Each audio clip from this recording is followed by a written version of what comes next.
स्वागत है आपका राजावत बायोलॉजी ट्यूटोरियल में। आज एक हम नए चैप्टर के साथ मिल रहे हैं जो कि है बायोमोलिक्यूल। बायोमोलिक्यूल जो कि नीट के पॉइंट ऑफ व्यू से काफी इंपोर्टेंट चैप्टर है। वही इसके हम क्वेश्चन की बात करते हैं तो बायोमोलिक्यूल्स में से 3 से 4 क्वेश्चन हर साल नीट बेसिस पे पूछे जाते हैं। और वही केमिस्ट्री में भी ये टॉपिक है या ये चैप्टर है, तो केमिस्ट्री में 1 से 2 क्वेश्चन हर साल इस चैप्टर से बनता है।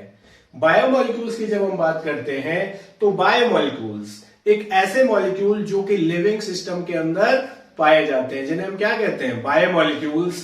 This biomolecules is a chemical found in living organism, it is called biomolecules.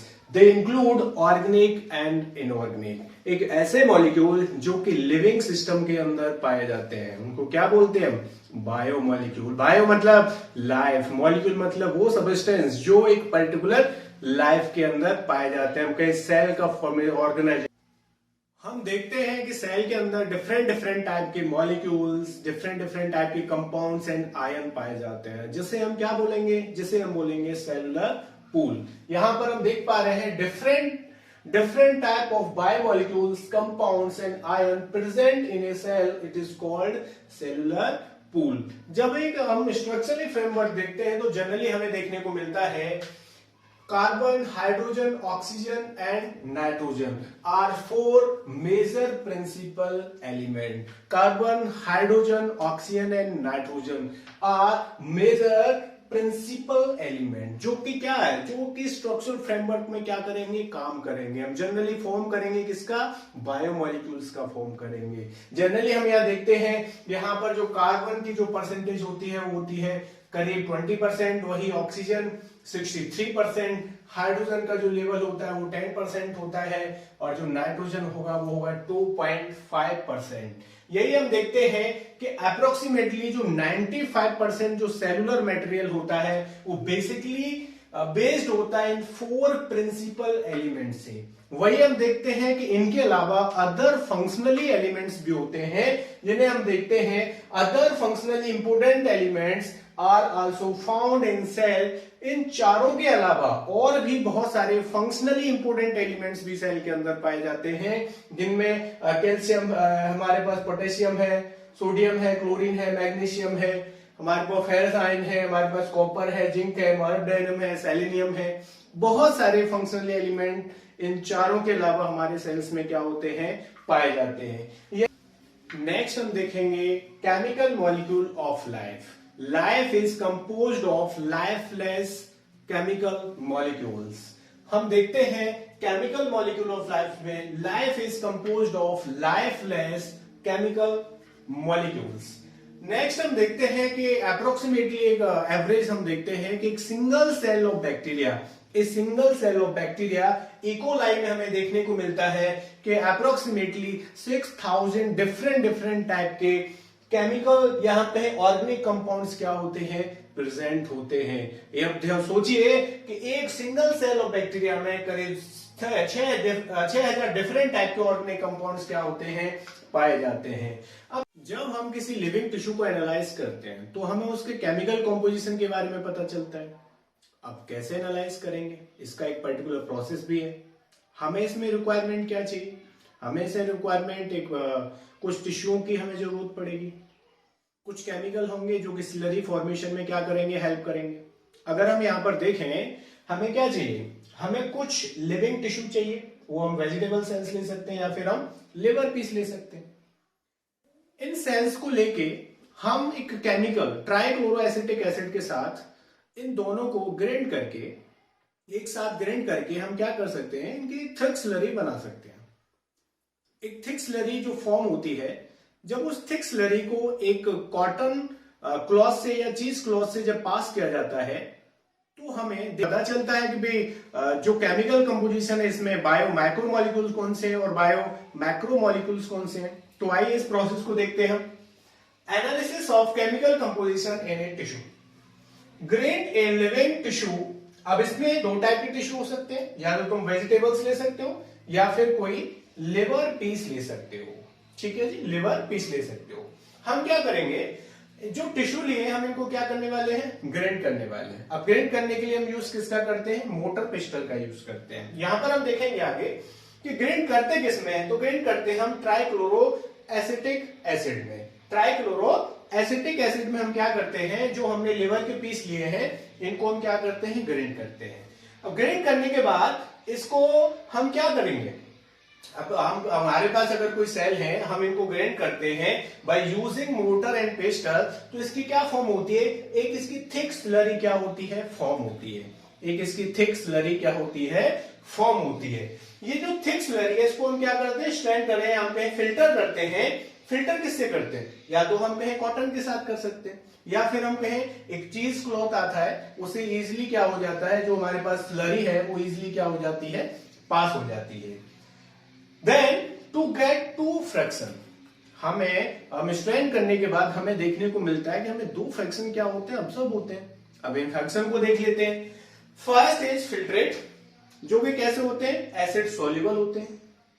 वो हमारे पास मटेरियल जो चीज क्लॉथ को क्या कर जाते हैं, पास कर जाते हैं। जो चीज क्लॉथ को पास कर जाएंगे उनको हम क्या बोलते हैं, फिल्ट्रेट, या मैंने क्या बोलते हैं, एसिड सॉल्युबल पूल्स, जिसमें कि पाए जा सकते हैं हमारे पास, या जिन्हें हम बोलते हैं contain bio micromolecules. Bio micromolecules, molecular weight less than 1000 Dalton. याद रहे, बायो माइक्रोमोलिक्यूल्स वो मॉलिक्यूल्स होते हैं जिनका मॉलिक्यूलर वेट 1000 डाल्टन से क्या होता है, कम होता है। याद रखिएगा।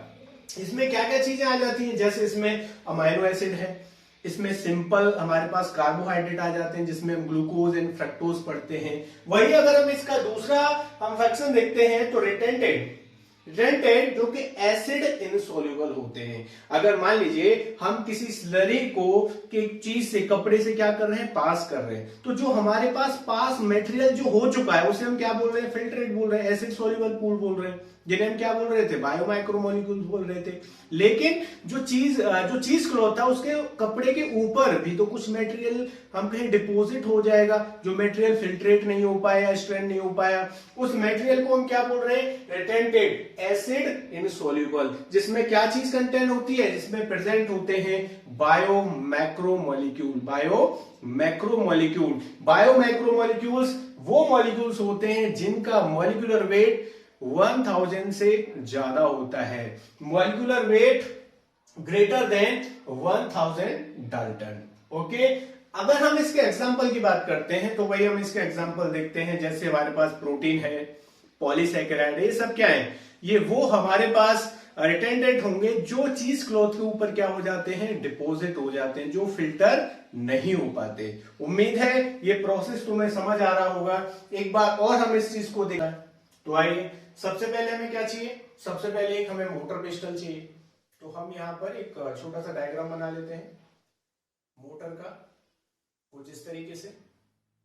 घरों में भी मोटर पिस्टल यूज की जाती है जिंजर को ट्रिचुरेट करने के लिए। तो यहां पर ये देखिएगा, ये कुछ मोटर हो गई और ये हो गई पिस्टल। ठीक है जी। तो हमें क्या है, सबसे पहले हमें क्या लगेगा, ये प्रोसेस करने के लिए हमें लगेगा एक मोटर पिस्टल। तो ये है मोटर और ये है हमारे पास पिस्टल। ठीक है जी, ये हमारे पास मोटर है और ये है पिस्टल। दूसरा हमें जो इसके साथ चाहिए, हमें कुछ पीस चाहिए जो लिविंग टिश्यू के हों। ये हमने कुछ पीस ले लिए, ये पीस किसके हैं, मान लीजिए ये पीस हमने किसके ले लिए, लिवर के पीस ले लिए, कुछ लिवर के छोटे छोटे हमने पीस ले लिए। इसके साथ हमें और क्या चाहिए, इन पीस को अच्छे तरीके से मिक्स करने के लिए, ट्रिचुरेट करने के लिए एक हमें इनको एक केमिकल के साथ हम इनको क्या करते हैं, हम कहीं ग्राइंड करते हैं, हम कहीं आप ट्रिचुरेट करते हैं इनको। जो केमिकल होता है वो होता है हमारे पास एसिटाइल, हमारे पास जो एसिड होता है उसे हम बोलते हैं ट्राइक्लोरो एसिटिक एसिड। हमारे पास जो लिवर के पीस हैं इनको ट्राइक्लोरो एसिटिक एसिड के साथ हम क्या करेंगे, इनको ये जो पीस हैं इनको हम क्या करने वाले हैं, इनको हम करने वाले हैं ग्राइंड। ठीक है जी। तो हम क्या करेंगे, इस पेस्टल के थ्रू ये जो लिवर पीस है, और हमने कुछ केमिकल भी यहां पर डाला है जिसे हम बोलते हैं ट्राइक्लोरो एसिटिक एसिड। ठीक है बेटा, ट्राइक्लोरो एसिटिक एसिड। हम देखते हैं कि इनको ट्रिचुरेट करने के बाद हमें यहां से या ग्राइंड करने के बाद हमें यहां से क्या मिलेगी, हमें यहां से मिलेगी स्लरी, जो कि नेचर में कैसी होती है, काफी थिक। स्लरी हमें मिलती है थिक इन नेचर। ठीक है जी, हमें क्या मिली, यहां से स्लरी मिली है। जब हम इस स्लरी की बात करते हैं तो इस स्लरी को हम क्या करते हैं, इस स्लरी को हम करते हैं स्ट्रेन, या तुम बोलो इस स्लरी को हम क्या करते हैं, फिल्टर करते हैं। अब फिल्टर करने के लिए जो हम चीजें यूज करते हैं, या तो तुम कॉटन का यूज कर सकते हो या फिर तुम किसका यूज कर सकते हो, एक पर्टिकुलर फिल्ट्रेट करने के लिए एक चीज क्लॉथ आता है, तो चीज क्लॉथ का भी यूज कर सकते हो। अगर चीज क्लॉथ नहीं है तो तुम सिंपल कॉटन का यूज कर सकते हो। चलिए स्लरी को फिल्टर कैसे करेंगे इस चीज को भी हम समझ लेते हैं। तो हम क्या करेंगे, यहां पर एक कीप ले लेते हैं, ठीक है, जैसे हम फनल कीप भी बोल सकते हैं, जनरली केमिस्ट्री में देखा होगा फनल, एक फनल कीप ले लेते हैं। फनल कीप के साथ एक हम क्या ले लेंगे, मान लीजिए एक बीकर और ले लेते हैं। ठीक है जी, कैसे करेंगे, तो एक यहां पर हमें कीप लेनी है, तो कीप हो गई तुम्हारे पास ये, ठीक है, और एक हमने ले लिया यहां पर बीकर, बीकर इस तरीके से ले लिया हमने, ठीक है जी। और हमने क्या किया, जो स्लरी बनाई है और यहाँ पर हमने एक कॉटन का एक हमने क्लॉथ लगा दिया था, यहाँ पे चीज क्लॉथ लगा दिया था, जो फनल है हमारे पास। अब फनल पे हम किसको डाल रहे हैं, स्लरी को डाल रहे हैं। जैसे ही फनल से यहाँ पर हम कपड़ा लगा देते हैं, क्लॉथ लगा देते हैं, जैसे स्लरी ठीक तरीके से फिल्टर हो पाए, तो जैसे ही स्लरी को यहाँ पर डाला जाता है तो यहाँ पर दो तरीके के हमें हम कहेंगे फ्रैक्शन हमें देखने को मिलते हैं। जो फर्स्ट हमने समझा था जिसे हम बोलते हैं फिल्ट्रेट। फिल्ट्रेट क्या होते हैं, जो कि एक एसिड सॉल्युबल होते हैं। मान लीजिए स्लरी को मैं इस क्लॉथ से पास कर रहा हूं, तो यहां पर कुछ जो फिल्ट्रेट है वो क्या हो जाएगा, पास हो जाएगा। जो फिल्ट्रेट इस क्लॉथ से पास हो रहा है, जिसको हम क्या बोल रहे हैं, जिसको हम बोल रहे हैं फिल्ट्रेट या फिर एसिड सॉल्युबल। ऐसे हम मॉलिक्यूल्स को जनरली क्या बोलते हैं, बायो माइक्रो मॉलिक्यूल्स। वो बायो माइक्रो मॉलिक्यूल्स जिनका मॉलिक्यूलर वेट 1000 से लोअर होता है। दूसरा, जब तुम्हें भी पूछा जाता है कि what is the example of bio micro molecule या फिल्ट्रेट एसिड सॉल्युबल का एग्जांपल क्या है, तो सिंपल तुम्हें बोलना है अमाइनो एसिड, सिंपल शुगर जिसमें ग्लूकोज एंड फ्रक्टोज आ जाते हैं। एक तो हमारे पास ये हुआ, इसको हम क्या बोलेंगे भाई, इसको हम बोलेंगे फिल्ट्रेट। सेकंड, हमारे पास कुछ मटेरियल ऐसा भी होगा जो एसिड इनसॉल्युबल होगा, जो डिपॉजिट हो जाएगा। डिपॉजिट कहां पर हो जाएगा, इस क्लॉथ के ऊपर। यहां पर कुछ मॉलिक्यूल ऐसे भी तो होंगे ना जो थिक होंगे, हम कहेंगे जो थोड़े से बड़े होंगे साइज में, जो कि इस क्लॉथ को पास नहीं कर पाएंगे। जो मॉलिक्यूल्स इस कॉटन को या इस क्लॉथ को पास नहीं कर पाते उनको हम यहाँ क्या बोल रहे हैं, रिटेंटेड, मतलब एसिड इनसॉल्युबल। ये ऐसे मॉलिक्यूल होते हैं जिनको हम क्या नाम देते हैं, इनको हम नाम देते हैं रिटेंटेड। जनरली अगर हम बाय नेचर देखते हैं तो बाय नेचर कैसे होंगे, बायो मैक्रो मॉलिक्यूल होते हैं। ये जो बायो माइक्रो मॉलिक्यूल्स हैं इनका मॉलिक्यूलर वेट हमेशा 1000 से ग्रेटर देन होता है, ग्रेटर देन 1000। याद रखिएगा, जब एग्जांपल पूछे जाते हैं तो तुम इसके एग्जांपल क्या दोगे, बायोमॉलिक्यूल्स में तुम एग्जांपल दोगे जैसे प्रोटीन, तुम एग्जांपल दोगे इसमें पॉलीसैकेराइड। ठीक है जी, प्रोटीन एंड पॉलीसैकेराइड। एक क्वेश्चन, एक थोड़ा सा हमें ये समझना पड़ेगा कि जो लिपिड है, अब जो लिपिड है वो आता है किसके अंदर, बायो माइक्रोमोलिक्यूल्स के अंदर, लेकिन इसकी प्रॉपर्टी के हिसाब से हम उसको कहां पढ़ते हैं, बायो मैक्रोमोलिक्यूल, क्योंकि जो लिपिड है वो फॉर्म करती है वेसिकल्स का, और वेसिकल्स जो क्लॉथ है उससे पास नहीं हो पाते। तो बाय नेचर तो ये है एसिड इनसॉल्युबल, लेकिन जब इनकी प्रॉपर्टी के हिसाब से जब हम पढ़ते हैं या जनरली इनको रखा जाता है, वो रखा जाता है बायो माइक्रोमोलिक्यूल्स में। जब किसी लिविंग टिश्यू में इनऑर्गेनिक सब्सटेंस को एनालाइज किया जाता है तो हमें पता चलता है कि एक लिविंग टिश्यू के अंदर ऐसा नहीं है कि केवल ऑर्गेनिक कंपाउंड्स ही पाए जाते हैं। एक लिविंग टिश्यू के अंदर बहुत सारे इनऑर्गेनिक कंपाउंड्स भी या एलिमेंट्स भी क्या होते हैं, पाए जाते हैं। इस चीज को एनालाइज करने के लिए एक पर्टिकुलर टेक्निक का भी हम यूज करते हैं जिसे हम बोलते हैं एस एनालिसिस, जिसमें हम करते क्या है, इस चीज को, प्रोसेस को समझते हैं तो सबसे पहले हम क्या करते हैं, हम कुछ टिश्यू ले लेते हैं, जो एक हम कहें कि टिश्यू ले लेते हैं। इन टिश्यू को हम क्या करते हैं, मान लीजिए हमने ये कुछ टिश्यू ले लिए। अब इन टिश्यू को क्या करते हैं, हम इन टिश्यू को करेंगे, वेट करेंगे इन टिश्यू का, और वेट करने के बाद इन टिश्यू को हम क्या करेंगे, ड्राई करेंगे। अब ड्राई, जब इन टिश्यू को ड्राई किया जाता है तो इनके अंदर जो प्रेजेंट जो वाटर है वो क्या हो जाता है, इवापोरेट हो जाता है। Weigh a living tissue and it is dried to evaporate water. जब टिश्यू को ड्राई किया जाता है तो टिश्यू के अंदर प्रेजेंट जो वाटर है वो क्या हो जाएगा, इवापोरेट हो जाएगा। बिल्कुल यहां तक क्लियर है। आगे जब हम देखते हैं, after evaporation of total water, जब टिश्यू के अंदर से जो वाटर भरा हुआ है उस वाटर का जब लॉस हो जाता है तो the remaining material give dry weight. तो उस मटेरियल का हम क्या कर लेंगे, दोबारा से वेट कर लेंगे। अब उस टिश्यू के अंदर क्या नहीं है, बिल्कुल भी वाटर नहीं बचा हुआ है, क्योंकि वाटर टिश्यू को ड्राई करने के बाद क्या हो चुका, इवापोरेट हो चुका। नेक्स्ट हम देखेंगे, when this dry tissue is fully burned. जब हमने जो ड्राई टिश्यू है उसको हम क्या करेंगे, फुली बर्न्ड, उसको हम जलाएंगे। जो हमने टिश्यू है, जो वाटर उसमें से इवापोरेट हो चुका है, उस टिश्यू को हम क्या करेंगे बाद में, उसे हम फुली क्या करेंगे, बर्न करेंगे, उसे हम जलाएंगे। उसके बाद क्या होगा, जलाने के बाद carbon compound are oxidise to gaseous form.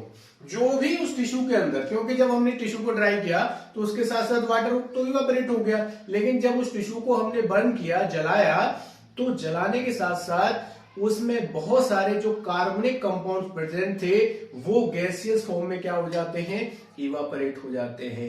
तो वाटर तो लॉस हो चुका था पहले, अभी जो टिश्यू को हमने जब बर्न किया तो बर्न के साथ साथ जो प्रेजेंट कार्बन कंपाउंड्स है वो ऑक्सीडाइज होकर गैसियस फॉर्म में क्या हो जाते हैं, इवापोरेट हो जाते हैं। तो जब टिश्यू में से कार्बन कंपाउंड्स भी इवापोरेट हो गए तो जो टिश्यू था वो पूरा एकदम जल चुका था, जिसे हम क्या बोल रहे थे, जिसे हम बोल रहे थे एस बोल रहे थे। और एस टेक्निक के थ्रू हम इनऑर्गेनिक कंपाउंड्स का, एलिमेंट का एनालिसिस करते हैं। तो बचा क्या, हमें बचा ये एस बचे।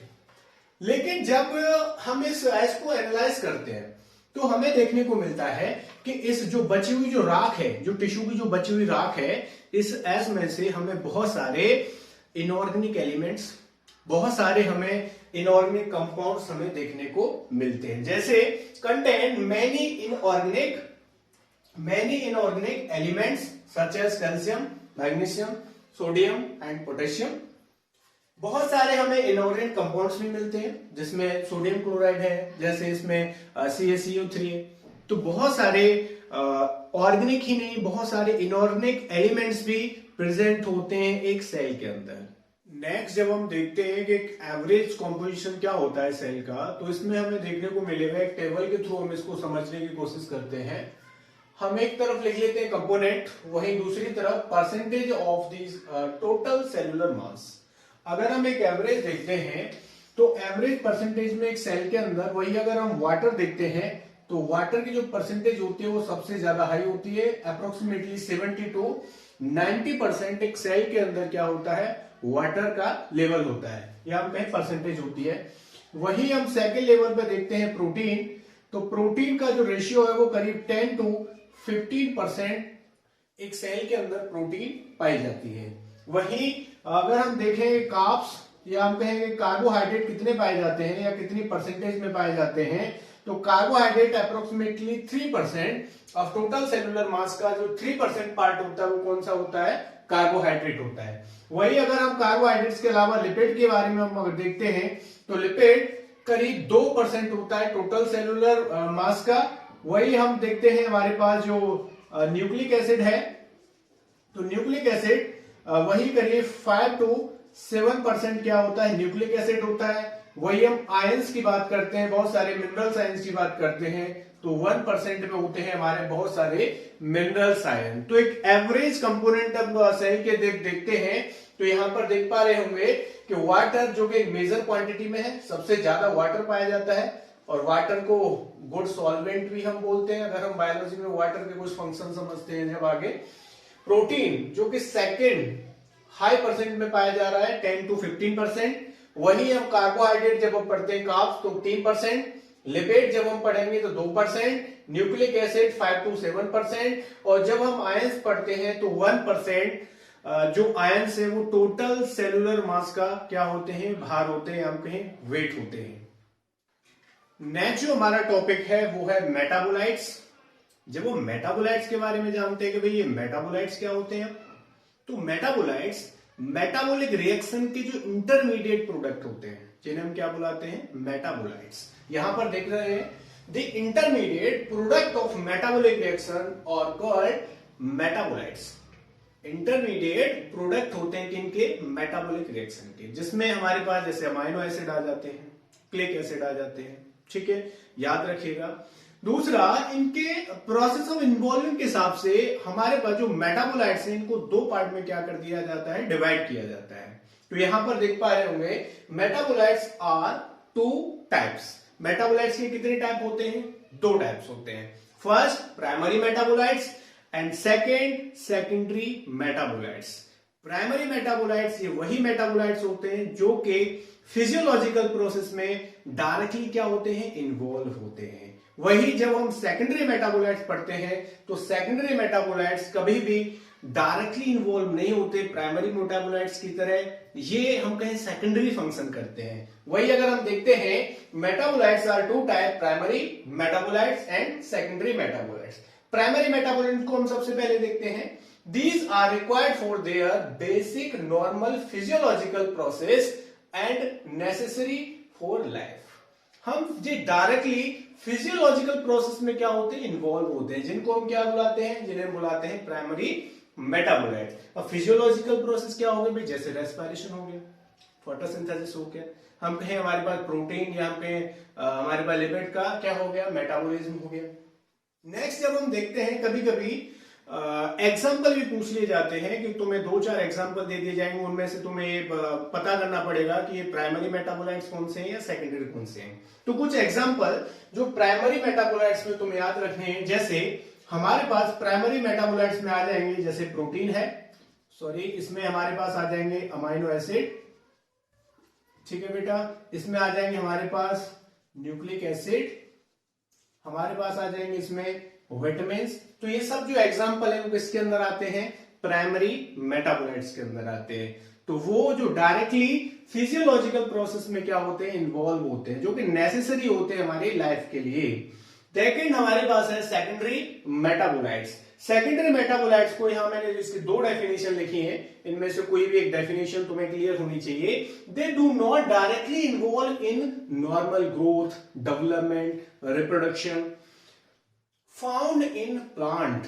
ये बहुत सारे हम प्लांट्सों में पाया जाता है। इसके अलावा हम देखते हैं कि ये फंगल माइक्रोब्स में ये देखे जाते हैं। जनरली यहां पर एक दूसरे तरीके से भी हम देख सकते हैं, many plants and fungi and micro organism synthesize a number of organic compound which are not involved in primary metabolite। यहां हम पहले भी देख चुके हैं कि डायरेक्टली इन्वॉल्व नहीं होते हैं। यहां पर देखिएगा and have no direct function in growth and development. कोई भी इनका प्राइमरी मेटाबोलाइट की तरह इनका कोई भी डायरेक्ट फंक्शन नहीं है। किसका नहीं है, सेकेंडरी मेटाबोलाइट्स का। अब ध्यान से देखिएगा, growth and development of host plant such compound called secondary metabolites। secondary metabolites के भी मैं तुम्हें एग्जांपल बताता हूं जो कि बहुत इंपॉर्टेंट है।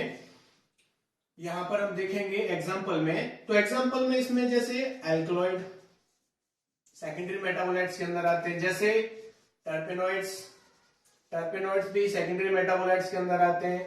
इसमें कुछ इसेंशियल ऑयल्स भी सेकेंडरी मेटाबोलाइट्स के अंदर ही आते हैं। नेक्स्ट हम इसमें देखते हैं जैसे कुछ जो ड्रग्स हैं, जैसे विनका आती है, तो विनका में से 2 हमारे पास कंपाउंड निकलते हैं, vinblastine and vincristine, ये भी सेकेंडरी मेटाबोलाइट्स के अंदर आते हैं। कुछ हमारे पास इसमें टॉक्सिन्स भी आ जाते हैं। तो ये जो सब एग्जांपल है वो किसके एग्जांपल है, हमारे पास सेकेंडरी मेटाबोलाइट्स। और एक मोस्ट इंपोर्टेंट, इसके अंदर पिगमेंट्स भी आ जाते हैं जिनसे हमें एंटी ऑक्सीडेंट प्रॉपर्टी भी हमें मिलती है और साथ के साथ प्रो विटामिन ए भी मिलती है, जो आई साइट के लिए बहुत ही ज्यादा इंपॉर्टेंट होती है। तो यहां पर हमने देखा कि प्राइमरी मेटाबोलाइट्स क्या होते हैं, सेकेंडरी क्या होते हैं।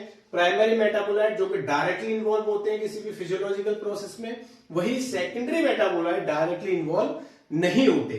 दूसरी बात, इनके जो मोस्ट इंपोर्टेंट चीज है वो है एग्जाम्पल। अगर हम नीट के पॉइंट ऑफ व्यू से देख रहे हैं तो इनमें से बहुत ज्यादा एग्जाम्पल बेस्ड क्वेश्चन दिए जाते हैं जो कि तुम्हें यहां पर क्लियर होगा। नेक्स्ट हम देखते हैं लिस्ट ऑफ सेकेंडरी मेटाबोलाइट्स, जिसमें हमने कुछ एग्जाम्पल लिए हैं, pigment, alkaloid, टर्पेनॉइड्स, drugs and toxin. इसमें कुछ एग्जाम्पल को डिस्कस कर लेते हैं जिसमें से क्वेश्चन बन सकता है जेई के लिए भी और नीट के लिए भी। एंथोसायनिन एंड कैरोटीनॉइड, इन दोनों पिगमेंट्स के बारे में तो मैंने प्लांट फिजियोलॉजी में पढ़ने वाले हूं। वही हम देखते हैं ये जो दोनों पिगमेंट हैं इनकी जो प्रॉपर्टी होती है वो हम कहें एंटीऑक्सीडेंट प्रॉपर्टीज होती है। वही एक हमारे पास इसमें बीटा कैरोटीनॉइड होता है, बीटा कैरोटीनॉइड जो कि प्रो विटामिन ए है। प्रो विटामिन ए जो कि हमारी बॉडी में जाके विटामिन ए में चेंज हो जाती है, और विटामिन ए जो कि आई साइड के लिए क्या होता है, बहुत ही ज्यादा बेनिफिशियरी होता है। एंटीऑक्सीडेंट प्रॉपर्टी भी पाई जाती है, ये वही जो कि हम कहें कि इम्यून सिस्टम को क्या करेगी, इनहेंस करेगी और डिजीज से क्या करेगी, प्रोटेक्ट करेगी।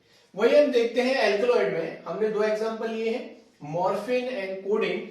जब हम इनको पढ़ते हैं एल्कलॉइड को, तो मॉर्फिन एंड कोडीन दोनों का सोर्स क्या है, एक ही सोर्स है जो कि ओपिएट से हमें मिलते हैं। ओपिएट्स जो कि बिलोंग करता है फैमिली पैपावरेशियाई, और इसका जो बायोलॉजिकल सोर्स है वो है Papaver somnifera belong to family papaveraceae, जिसके भी दो प्रोडक्ट होते हैं। इन एल्कलॉइड के अंदर हम पढ़ रहे हैं मॉर्फिन एंड कोडीन। मॉर्फिन जो कि हम कहें एक सीवियर पेन किलर की, या हम कहें सीवियर पेन में हम क्या कर सकते हैं, इसको यूज कर सकते हैं, नार्कोटिक है। कोडीन को हम कहें एक मॉडरेट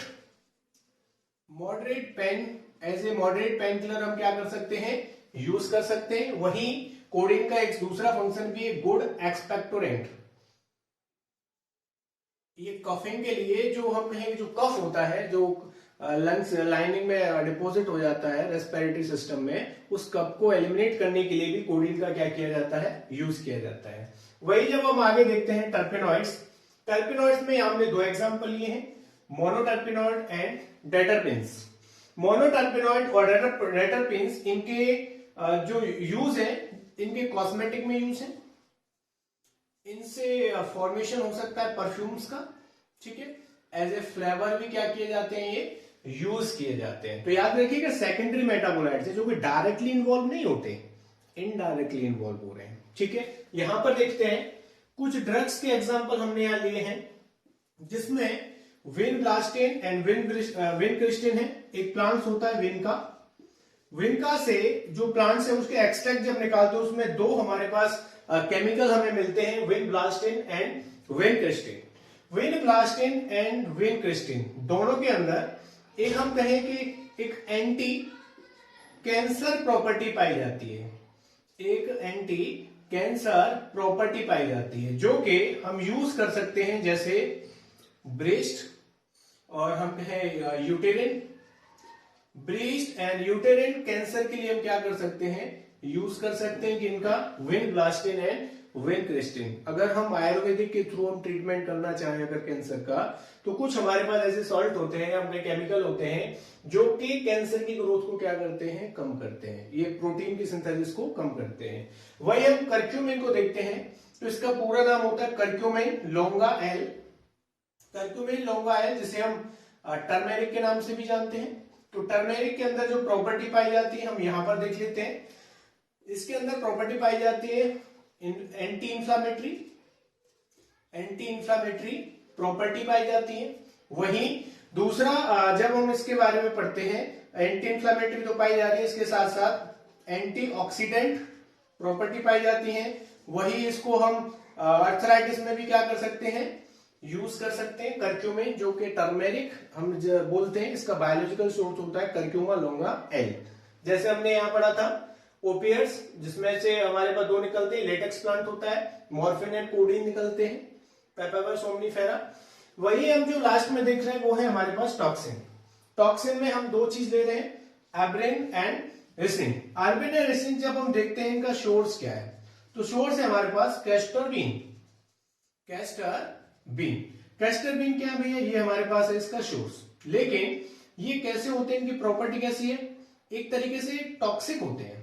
ये कैसे होते हैं, टॉक्सिक होते हैं। ये टॉक्सिक क्यों होते हैं, क्योंकि ये करते क्या है, ये प्रोटीन सिंथेसिस को, ये प्रोटीन सिंथेसिस को क्या करते हैं, ये प्रोटीन सिंथेसिस को करते हैं इनहिबिट, जिसकी वजह से जो सेल है उसकी क्या हो जाती है, डेथ हो जाती है। प्रोटीन सिंथेसिस को इनहिबिट करते हैं जिसके थ्रू लीड सेल डेथ, आगे चल के जो सेल है वो क्या हो जाए, डेथ हो जाता है। इस वजह से इन दोनों के अंदर या इन दोनों को यूज कर सकते हैं हम किसके लिए, हम कहें कि treatment to kill cancer cell.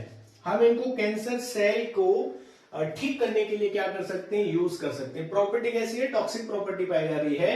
क्यों पाई जा रही है, क्योंकि प्रोटीन के सिंथेसिस को क्या करते हैं, इनहिबिट करते हैं। अब सोचिए, हम जब कैंसर पढ़ते हैं तो कैंसर में क्या पढ़ते हैं, unwanted growth of cell, it is called cancer. Cancer के दो टाइप भी तुम पढ़ोगे 12th में, बेनाइन ट्यूमर होता है, मैलिग्नेंट होता है।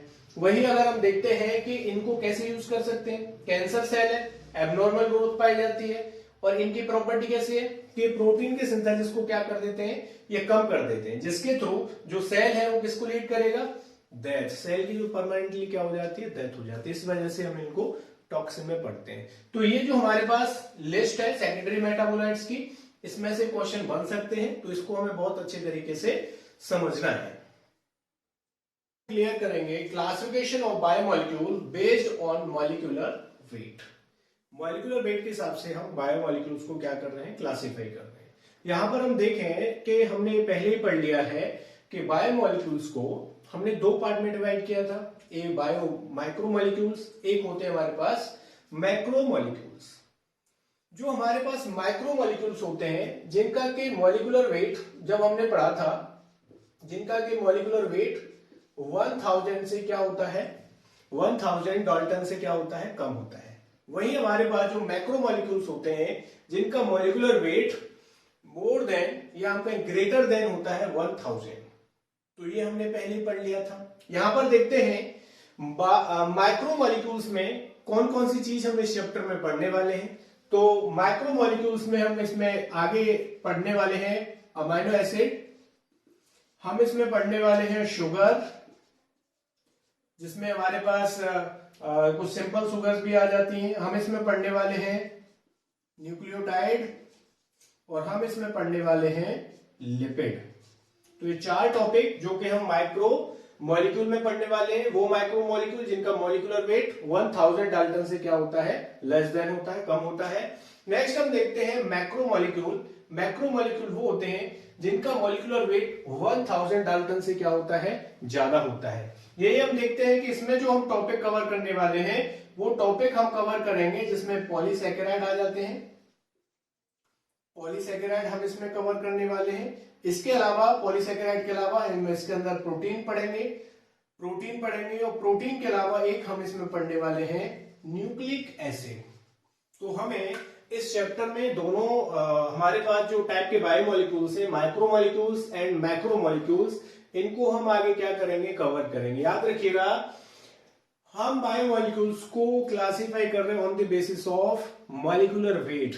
बायो माइक्रोमोलिक्यूल्स वो मॉलिक्यूल्स होते हैं जिनका मॉलिक्यूलर वेट 1000 डाल्टन से क्या होता है, कम होता है। वही मैक्रोमोलिक्यूल्स वो मॉलिक्यूल्स होते हैं जिनका मॉलिक्यूलर वेट 1000 डाल्टन से क्या होता है, ज्यादा होता है, हम कहीं ग्रेटर देन होता है।